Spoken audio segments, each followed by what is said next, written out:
But we're interested in the Rakita lab, we're interested in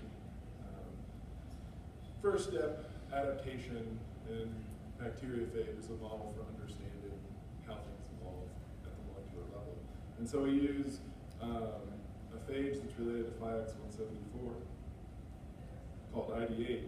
And so it's nice, it's a pretty small genome. It has a simple capsid structure that structurally we know fairly well. So it's composed of 12 of these pentamers that have 5 G proteins and 5 F proteins. Also the capsid internally has a DNA binding protein, that's J, over here in the genome. And then not on the structure because it's not resolvable as H, which is the pilot protein. And so, as Andrew talked about earlier, previously in the lab, using a two-stage selection procedure, we did 20 replicate lineages of 3 types of selection. So either selecting just for growth rate or selecting for growth rate and 2 types of decay rate. Either selection at 80 degrees Celsius or selection at low pH. And both of these, the idea is to select for biophysical stability. And then you can quantify the effect sizes here, just based on the decay rate or growth rate, and then the amount of time, the variable time that you decide to expose them to the selective pressure. And so from that, those 20 replica lineages, they identified these sets of mutations. So the 12-minute heat shock mutations, the 3-minute pH shock mutations, you can see that they're all mostly distributed through the different capsid proteins. And this makes sense if we're selecting for biophysical stability of the capsid, we'd see mutations in the capsid protein. With the presumption that, I think one of the hypotheses was that you're going to get trade-offs, like Andrew was talking about, between biophysical stability and growth rate. Interestingly, they found a number of mutations that showed synergistic pleiotropy. So even with an increase in,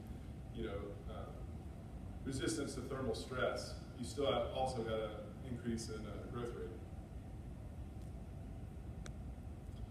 And so what we did is made combinations of those to try and understand how the biophysical stability mutations from these 2 different selection regimes interact with each other. And so epistasis is just a departure from additive fitness effects.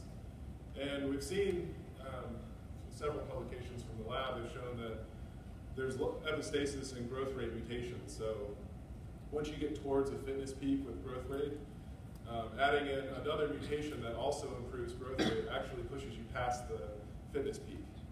And so that's how you can have 2 mutations that are both provide a positive fitness effect. In combination can give you a negative fitness effect. And so there's several types. There's using this quantification epsilon here, and which is just the fitness effect of the 2 mutations in combination minus the fitness effect of the 2 separately. And so 0 is just additivity, and then you have positive or synergistic epistasis, where synergistic epistasis is when you have 2 mutations of the same sign, so either 2 deleterious mutations in combination or 2 beneficial mutations in combination. And that's the same for negative or antagonistic. Antagonistic is when they're of the same sign, and then negative and positive is when they're alternate signs. And then sign epistasis is just when an effective mutation depends on the genetic context. So we'll see that.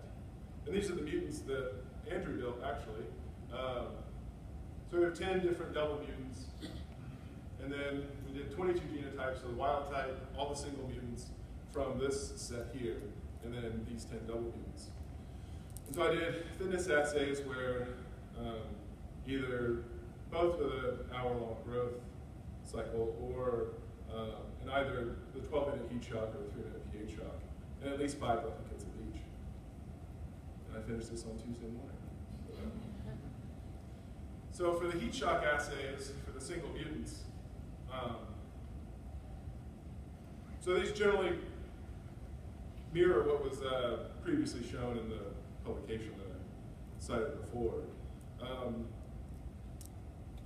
And right now, this is mainly a qualitative interpretation, because you can see most of these values are not significant due to high errors for the death rates. The death rates wind up being rather noisy.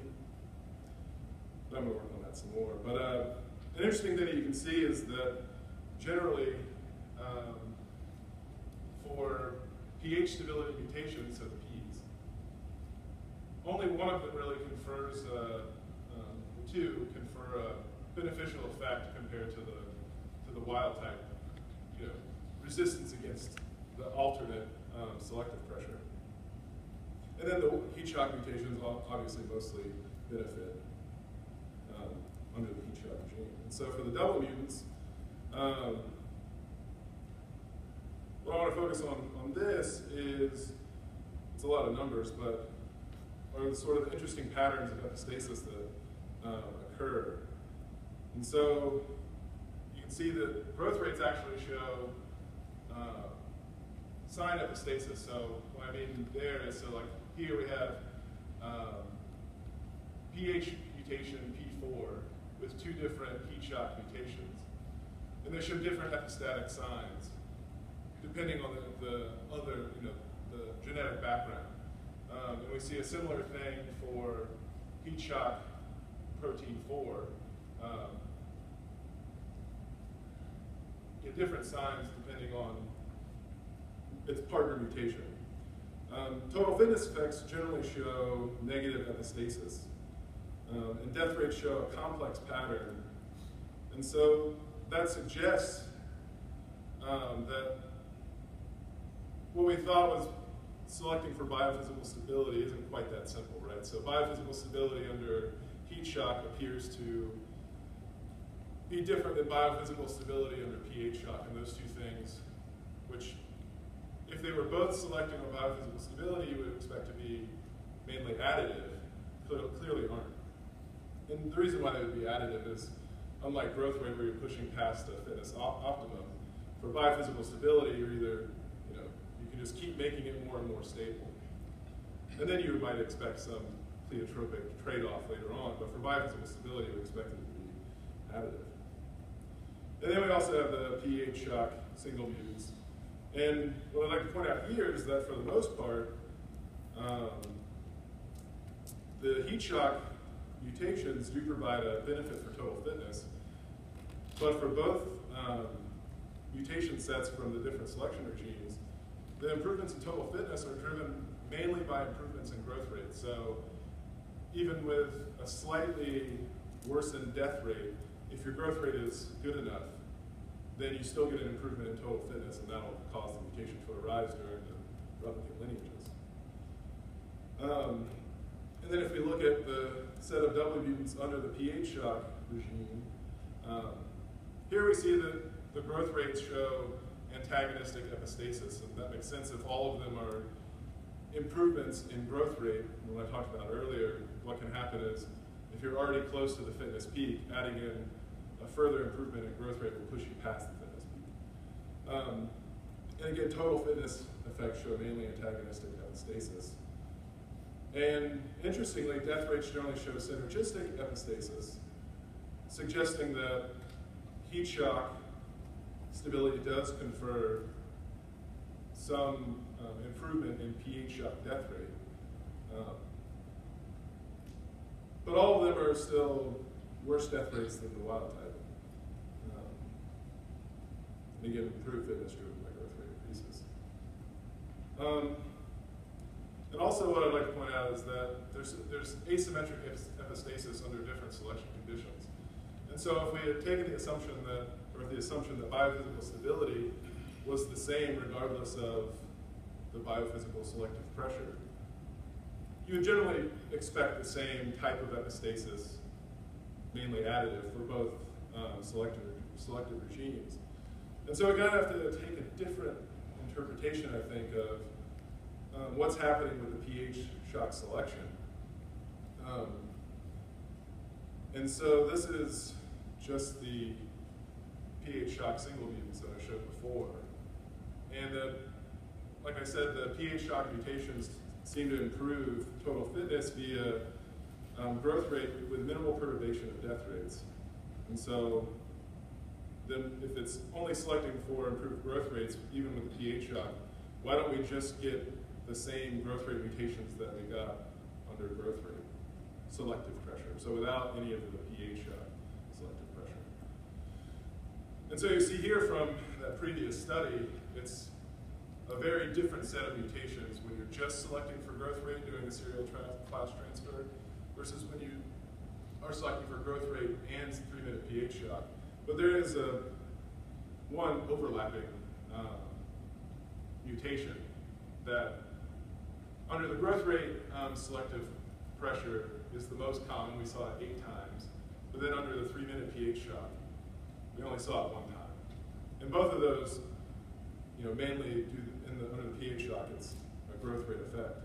And so my hypothesis is that the pH shock shifts the available mutations.